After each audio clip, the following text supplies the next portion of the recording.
Hello and welcome to Glorified Gutsy Gaming. I'm Jake, and today I'm just going to do a more detailed recap of how Dice Tower East went for me, including the VFM stuff, and just kind of doing all of it together. So Dice Tower East relatively always starts early for me. It was my third one. I did a couple years ago and stopped the last couple years. But this time I was volunteering for the gaming caravan, so they got my ticket, and I worked for them. But leading up to that, I did all the VFM stuff. I actually sold games this time for the first time, which was cool. I used the new VFM app, which was really good. I was really hesitant on it because change tends to be problematic, but it was really well thought out and updated pretty regularly, and overall was really good. I had very minor complaints with it. I did have a couple minor issues ahead of time where they wanted to verify that I had a ticket and stuff, that I wasn't even doing anything yet, but they wouldn't let me look without doing that, which, on BGG you can look at whatever, it doesn't matter, that I didn't really like. And overall at the end, there was a time slot for people, which kind of was impossible to follow, but I thought it was a good idea. So I think it was worth trying, it just didn't work. So that was kind of going into it where I was at. Tuesday, kind of packing and planning, making my lunches and snacks and getting everything kind of ready. And then Wednesday, I arrived somewhat late to check in and get my badge and kind of go around. And I basically spent all Wednesday doing some of the VFM exchanges already, trades and things, kind of made some contact with some friends that I had or had already spoken to ahead of time. There was a guy running HeroScape How to Plays that had just recently kind of gotten back into it that had a couple battle boxes, so I talked to him and the other Renegade volunteer helper there for a while, and that was pretty much it. I did jump into a game of the new Zombie Princess from Bezier Games, which I did like. I thought I killed it. I didn't win somehow. I have to look at the scoring and figure out how that worked, because I was ahead the whole time. I didn't win, despite having way more money or coins or whatever the point tokens are. But it was fun. I don't love it. I don't think it would make my top 10, but I did think it was interesting and I did enjoy it. But really, that was the only game I played, and I did kind of have a pretty massive headache and went home. And so the next day was Thursday, which was the VFM meetup, which was quite early.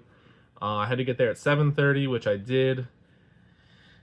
And the parking is a mess as usual, especially Thursday and on. But the meetup went very well. They had a new room, much bigger, at least new to me. They could have potentially changed it in the past. But yeah, bigger room with a U of tables and then some small tables in the middle, like standing high top kind of tables, which was pretty cool. And I had a table from my exchanges, which was my first time because I had sold or traded enough to what it hit, whatever the minimum was. And that was really nice to have a table kind of to set my stuff up. It wasn't like out in the hallway or kind of more in the way. So that was a really nice upgrade. And I also got a nice little map of all the stops I had to make for people. The problem is that they didn't go away after I had made the transaction, and even if they completed the thing on the VFM app, it didn't go away. And the app didn't really work in the convention hall at all. For meeting up and talking, I had that problem on Wednesday also. But yeah, it didn't work super well. I had written down all the tables I had to go to, which was really nice for me because I could not get access to the app during the exchange. But yeah, I had 30 minutes ahead of time to kind of find the other sellers to exchange with. I got most of them. And it was really nice and smooth. I had to share a table with somebody that was nice and talk to him and I think his wife a little bit. And then talk to people that came up. I even met the guy Brett that runs stuff in South Florida for HeroScape, which was really cool. I've been talking to him online on Discord for a couple months, I think, some time now. I had a good time, actually. And then, of course, talked to my friend Daniel from the Gaming Caravan during that whole thing a little bit. But yeah, a lot of fun, exchanged it. It was really easy. It was such a breeze, much improved from 3 years ago, the last time I went. I had people coming to me at my table, which was also helpful. People that I bought from, sold from, traded from, all really nice. I guess I'll do the VFM purchases at the end and kind of keep recapping. After that, I had a game from Capstone called Falling that I had signed up to play and could not find it. And then apparently they had moved locations, but I wouldn't know that because the apps and stuff did not work in the convention hall, which is annoying. I know people have complained about internet for years and it's massively expensive. They can't do it. But cell service basically doesn't exist in the convention hall, and it's been a problem for years, and there's nothing to do about it, I guess. So it moved, and I missed my appointment time and kind of just waited until my work shift started, which was unfortunate. I did eat and kind of walk around a little bit. I did talk to a couple people, but nothing crazy. And then I worked my demo tables from 12 to 7, basically. I was supposed to work till 6, worked a little bit longer. And so I learned my games. I was teaching Pond, a new deck building game from Brother Ming, I think, who was more popular than I realized. I hadn't heard of them, but were very popular. The game was popular. And then another game that I had a hard time pronouncing, Nibelius Overlords. I'm sure I said the first word wrong. I struggled with it all convention. And then I also was teaching my friend Daniel's game that was just on Kickstarter too, which I'm forgetting the name of at the moment. I'll have to edit that in. But taught that one a lot also. And then I was also working with my friend Daniel Pike, who was running that. Oh, Sunward is the name. And he was running that one with me, and he had 2 games of his own, Stellar Drift and another Japanese one, I can't remember. So we kind of worked together through that, and we were learning some of our games that we had to teach and had a good time. It was a long couple hours that day. I was really exhausted from getting up so early and not really sleeping a ton the night before. But it was a good shift. And then once I was near the end, I actually had said goodbye and was like saying my goodbyes, and then somebody wanted to learn Sunward, so I taught them, and they had a lot of comments and questions and things about the game, and then ended up working an extra hour to play with them essentially. And so went home after that and was quite exhausted. Friday, I had intended on going to the Tom Vassell flea market. Every time I've tried, I never make it. It's just too early, especially after how hard Thursday always is, because I always go pretty hard the virtual flea market. It's just not really doable for me. So showed up, and I was supposed to play Diplomacy, the card game, which is, I think, the Golden Blade at 11, and then the full walkable map at 1. And I didn't get there until 2. Again, I had quite the headache from the hard day the day before, and I just missed all of it, which was unfortunate, but I did get to walk and talk and hang out with all the people playing the Diplomacy game, and of course Thomas Haver, who runs it. Talked to him quite a while and quite enjoyed it. And I did also make a couple more sales from the VFM for people that were outside of that. I also had one meetup during my work shift too the day before I'd forgotten about. So I finished those up, and that was kind of the beginning of the day. And after that, then I played a new hot game that is called Campania. It's got some kind of anime style art, but it was essentially an engine building area control kind of game. It was cool. I enjoyed it. I played through the whole thing and did relatively well. The guy that taught me won. I was after him, and his friends were after that. And played with my friend Daniel Pike, who had to actually leave partway through it, but he was really enjoying it. Just didn't get to finish it out. And I intended on doing the all-play special showcase thing at 7. And I did stop by. It was a little late. My game, I think I started it at 5:30 or 6, and it was supposed to be shorter than it was. So I missed the 7 o'clock entrance and kind of went by, and I realized that I talked to a couple people that I was friends with, and they realized it was kind of the demo table that they just had set up, but they had multiple, and I guess I'm not really sure why everybody was so all in on it, because there was a line and people were cycling in and out a couple times. I didn't really get it. So I ended up skipping that and then just headed home for the day. Kind of a relatively short and tame day. And then Saturday was my next work day, and I showed up right for work at 12. and I was working till 5 that day and had a good time. I saw some friends I haven't seen in probably near a year actually, um, which was nice to talk to them. And then I played through some games and taught some more games. Had the Hero Skate people talk to me some more. I had a much better day that day. I actually even taught Stellar Drift, which was not one of my ones to teach. But we kind of, at that point, had intermixed a bit depending on what we were doing. Like, I got involved in a game of Pond because I was excited to try and play it, and it was my first time going to play, and I ended up not actually playing it, but was teaching a group, and we like played through one turn, and he had to teach my other game, the Overlords game, and then taught a whole other group of 4. Hold on. So that was work, and then I was going to eat after because I had planned the day before a diplomacy game for 6 to kind of make up for the day before. And then I got pulled by a friend I hadn't seen in a little bit to play a game with her.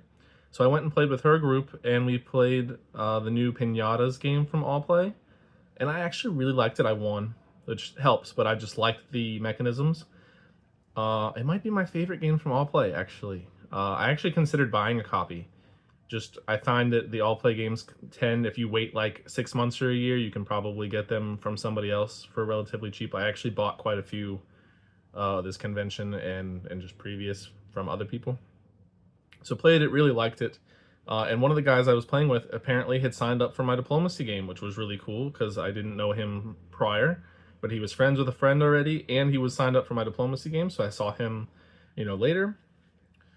So went and ate, and then had diplomacy set up, and we're teaching them and kind of punching out this new Asia version that Daniel Pike had acquired from the day before, because he's one of the renegade heroes or whatever, so they gave him this copy to play with people. So I was kind of punching it out, and he was teaching, and we were kind of setting it up for quite some time and played until I think it was almost midnight, because I was on the highway driving home at midnight while the fireworks were going off for 4th of July, which was kind of cool. But diplomacy was good. Again, the new Asia map, like I said, I played Turkey, and we had quite a few players that were new. I think we had 4 new players, and myself, Daniel Pike, and a player that he had just played with the day before, who I had spoken with, were all playing. So it was one of my first games in a while where I had 7. It was my first game on this new updated Asia map. I've played the classic Colonial Diplomacy, which is the Asia map, but it's from 1994, which is right here. And so it was my first time playing this new, slightly updated version with a couple different rules, which was cool. And I did end up pulling a last-minute victory after I'd been backstabbed on the first year. I was able to come back and on the last turn tie up and get a shared win, which was really fun. But yeah, went home around midnight, fireworks, everything was cool. And had one trade left to complete in the VFM for the next day, which I was kind of kicking myself for. Because I ended up going on Sunday pretty late. Had kind of a lot of like loose plans with people and didn't really actually nail anything down. And went and was kind of searching around looking for this last trade, and didn't really get it. Looked and looked and looked, and jumped into a game with some people that I hadn't really met before. And I can't remember the name of that game at the moment, but it was a deck building Euro game from like 2019 or 2020.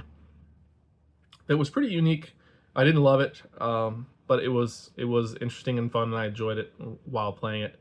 And then I went and did that last trade and kind of said my goodbyes to everybody, and that was the convention for me. But now at the end here, we can go through the VFM stuff. I thought about making a separate video, but I'd like to just get it out of the way. So I got How to Rob a Bank. It is a programming game that I've actually had before and played on Tabletop Simulator.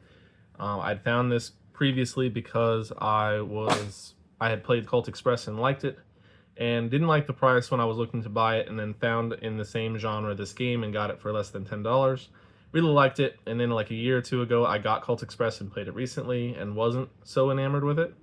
And kind of reacquired it because I had lost my copy. So for $5, I've actually just played it yesterday like 4 times and had a great time with it. So well worth my money. And I got Legendary Forests from Yellow. This is a tile laying puzzle kind of game.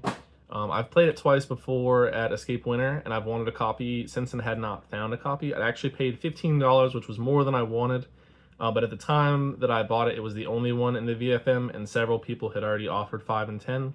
So I went ahead and just paid the 15 because I already know I really like the game. Of course, later copies did come up that were like $10 or $5 that I could have gotten cheaper. But paying $15 when I know I like the game already doesn't feel so bad. And then I got Isle of Monsters, which is kind of a rip of Pokemon, I guess. But it's a rock, paper, scissors with different things that I had fun with. I thought in the future that it would be fun to play with our son. But we had a good time with it, and for $5, I was pretty excited about it. And then in a trade, I got Wild Realms, which I had put on some of my best games of the year list the year I played it, which was actually at the first Dice Tower East I went to, and I've not bought a copy, and I finally got one in a trade now where I'm pretty excited to try it again now that it's been years later to see if I still like it. And then I got Evo, the second edition. This is an area control game with dinosaurs that I've played before and quite liked, even with 2, which I feel like is saying something for area control. Was able to get that one for 20. It's out of print and has been for 15 years, I think. So I would have loved to have gotten this cheaper, but getting for 20 I thought was fair. I've seen the first edition for probably around 30 online, and I didn't really love that. Thought it was fine. I maybe like that art better, but for $20 again for a game that I know I like, I'm pretty happy with. And then my most expensive purchase, which is really cheap, is still $30 for Archipelago. This is a game I've been looking for quite some time, and another one where I was hoping to get it cheaper, but people were interested, so I paid the full $30. I can't find it for $30 on eBay or anywhere else, so I sucked it up and paid for it. I'm looking forward to trying it. I think it's probably on the next couple games I play here coming up. And then from the person I bought Isle of Monsters from, I actually bought this first. This is a 4X game or card game that I didn't really know about, but for $5 I was pretty interested to try it. I like 4X games, so. Another $5 game, I have the Fog of War. It's a 2-player only game from Stronghold that I've kind of been interested in looking at for a while. It's relatively cheap all the time. But I finally got around to just buying a copy of it. I'm really interested to see how it works, actually. And then this one is a bit of a trade and purchase. Sorry for the table shaking. The games are heavy. The Pirate Republic. There's a new one called like Africa's Gambit or something that apparently is quite good. But I got it for a trade. I traded Eminent Domain Microcosm, which was a little tiny tuck box game, and $20. So I basically paid $20 for it.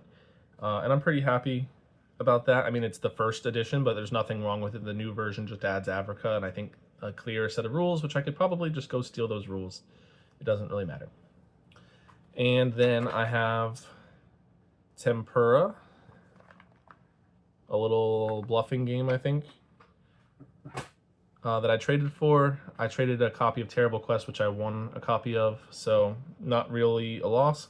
And when I was reading through the stuff about it, it kind of reminded me of another game I like from that same series, so I thought it would be worth giving a go, especially on a free end. And then, ooh, sorry about that, guys. I did try to get a few more party games, so I tried to get this top tier game. I thought we'd like it. We make tier lists all the time. It was part of a trade I did for quite a few things. So I wanted to try to get a couple party games because we recently had Katie's birthday party and we've played a lot of the same party games for a long time now. So I thought we should get kind of a fresh influx. Then I also got Long Shot the Dice game, which is a horse racing roll and write that I've been interested in for a long time. I was able to seal the deal and get this copy for $10. I'm pretty happy about it. We bet on racing stuff all the time just for fun, for random stuff like Who Does the Dishes, and I thought it would be great for that. And then I recently had seen a post like the same day this went up for sale, Once Upon a Time. It is a party game where you make a story, which is like not the most competitive, obviously, but I thought it would be a great party game for the group that we had just played with. So I went ahead and got that with a couple other games that I'll go into in a minute, which this is one of them coming up here. It's another party game called Champions, where you make brackets and argue about the different things. Again, I thought it would be great for that same group, and we like tier list, we like that, so I thought it would be a good fit for us. So, and then another horse racing game. This is Ready Set Bet. This is really big from AEG. There's bigger versions, but was able to get a copy for $10. And again, I thought this one might actually better fit what I was looking for than the Long Shot the Dice game, but I got that one first. But I do like roll and writes, so we'll see. I'm not sure what to make of it. I've not played them. And then part of that trade with Wild Realms was this little game called Claim. It's a 2-player trick-taking game that I've heard quite a bit about that I have not been able to find for quite some time, and finally came across a copy and jumped on it. Was pretty excited. Another trick-taking game. This one's by I'll Play, like I said. $5, Ghosts of Christmas. There was quite a few of these for sale. I think this one is co-op. I forget, but I've been wanting this one for quite a while. And got a good chance. And I had bought it from somebody I had bought something else from, but for like $5. And then this was part of the Once Upon a Time lot. Fruito Play. This is a simultaneous reveal trick-taking game, and we've actually played this a few times already, and I've really enjoyed it. I think I paid $4 for that and the Once Upon a Time, like $4 each, and I've already played it numerous times, so well worth my money already. And I think this was my first purchase in the VFM, Chimera and More. This is a kind of a collection of trick-taking games from China, or shedding games, that I've been looking for quite a while. It's been out of print, and I'm excited to get going with that one. And the other all-play game, part of that same set, Trick-Taking Bacon. I'm actually less interested in this one, but for $5, I felt like I'd give it a try. I like trick-taking, so we'll see how it goes. And the last trick-taking game I think I have, Brian Boru, High King of Ireland. I've been looking for this one for quite a while. It's a little bit expensive. And another one from Osprey Games, who don't make board games anymore. So that's going to be out of print, or they're going to sell it to somebody else. I'm not sure. But one I've wanted to try, and it's a heavier trick-taking game, so I'm excited to try it. Oh, and then this was part of a big trade I did for Hellenica in the Hall of the Mountain King. This is the deluxe version. I actually just played this with Katie, 2 players, and it was a lot shorter than it said, which was great because I don't necessarily want games to be super long, but it says 90 minutes. I think we played in like 25 with it each. I ran through it pretty fast, and I think more players are needed for that one specifically. And then I got part of the same trade for Hellenica, Above and Below, with a couple expansions in it that are really small. Orion, Locket, Red Raven game. This is one that Katie has wanted to play for a really long time, and of course heard great things about. So finally get a chance to go play it. My son's at the door. And then this one is Serenissima, the 2nd edition. I hope I said it right. You have these ships that carry cubes that you're trading across the Mediterranean. I think it's pretty cool looking. I had not actually heard of this one prior, but really jumped on it. I bought it in a bundle for $20 with something else that I'll get to shortly. And then from Capstone, I've got Copper Island. This is a game I've actually looked at for quite a few years also, kind of like Fog of War. And I did that one for a trade. I traded 2 games for that I can't remember what they were. Farmhand, the trick-taking game, and I think the other area control game based in France that I can't remember the name of at the moment. But yeah, excited. And then this one was part of a trade I made at the convention. This is the Hero Escape Battle Box. It's unpainted, but it was what people were demoing on. And I had some promos, so I traded it for that just to get a battle box. To try to teach people, I thought it would be easier to pull up with this at these gaming caravan conventions to teach if I just pulled out. This battle box is already in a preset box. All my stuff I've unboxed and kind of separated. So just leaving this one in the box to teach people I thought would be a good way to spend my promos and time. And then for $5, I got this pinball game that people have talked about. It's a roll and write. So I don't know a ton about it, but for $5, I like roll and writes. I thought I would be giving it a go and it'd be worth my time. Another roll and write on tour. This is the Paris and New York one. I've not played the original, but for $5, new and shrink copy of this roll and write game, and it sounds really fun. I'm pretty excited about trying that one.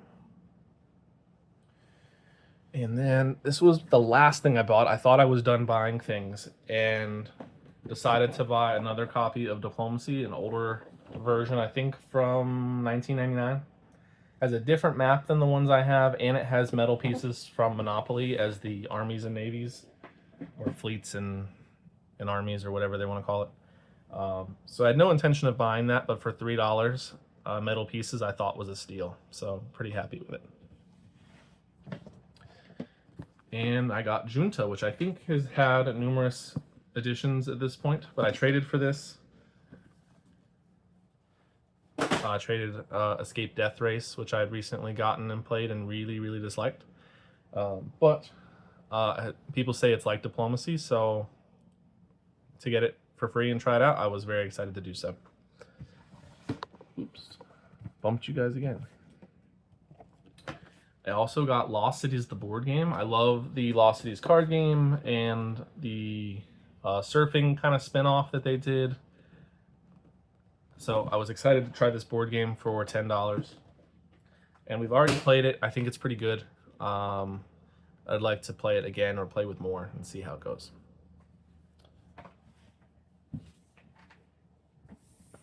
We're most of the way there, I swear. The last thing in my trade for Hellenica was Era of Tribes. It's a 4X game, and I know that they're making a second edition, but I don't believe it's out yet. But 4X stuff, I like it and was interested in trying it. I gotta reach a little bit further to get the rest of the stuff.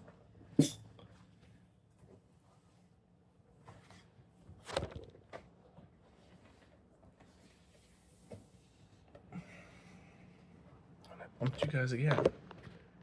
Not helpful. I lied. So this is actually the last thing of that big trade for Hellenica. This is a little 1 to 2 player deck building game called Volfiron. I'm sure I pronounced that wrong, but thought I'd give that one a go. And this is an expansion for Captain Sonar, which has now got a new version that's Star Trek themed, which I'm really excited to try out. But for $2, I got new maps for it. I don't even know how many maps I've played. I don't think there's a ton in the box because I don't think it super matters, but it's based on the Bermuda Triangle and stuff too, which I thought was cool. And then this was part of the Serenissima lot that I got for $20. This is the solo expansion for Feudum. So I have this game and I haven't played it yet, but I thought the solo mode might actually help me learn it, to teach it, to play it. And I got it as a nice little add-on for that $20 game. And then my last deck building game, I got Arctic Scavengers with these, I guess a box that comes with these expansions in it.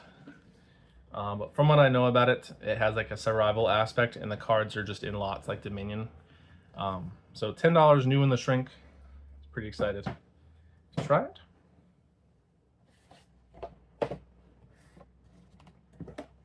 And then I reacquired Forgotten Waters. I believe this is a co-op pirate game with stories and stuff. I like their zombie game, and I had this before and lost it. I actually never got to play it, so I reacquired it for $15. I think I paid $20 the first time, so cheaper. But hopefully I get to play it eventually. And I did go a little bit weird on this one. I got Ride the Rails with an expansion. It has, I think, like the France map or something else in it. And we don't really have any train games, but I thought I would give it a go. I thought it looked good. And I like the small, thin box. I think it's nice. And then I think this is one of the most exciting games that I'm excited to try. I hadn't heard of this one prior, but came across it and jumped on it. Called Spurs from Mr. B Games, and I do have this expansion for it. I had heard that it was comparable to the other sandbox Western Legends game that I quite liked. So I thought I would give it a go. There was no Western Legends that were for sale that were like of a decent price. There was one with a bunch of expansions for like $100, and I wasn't going to do that. So trying another one. I thought if it worked with How to Rob a Bank, it might work here. And then the last one, finally. I have Flotilla. I traded my copy of Seven Wonders with a little expansion, the little promo Catan expansion for this. I think the theme is cool. So that is all of everything. It took a really long time to go through the recap and everything, but finally got it done. Thanks for watching. Bye.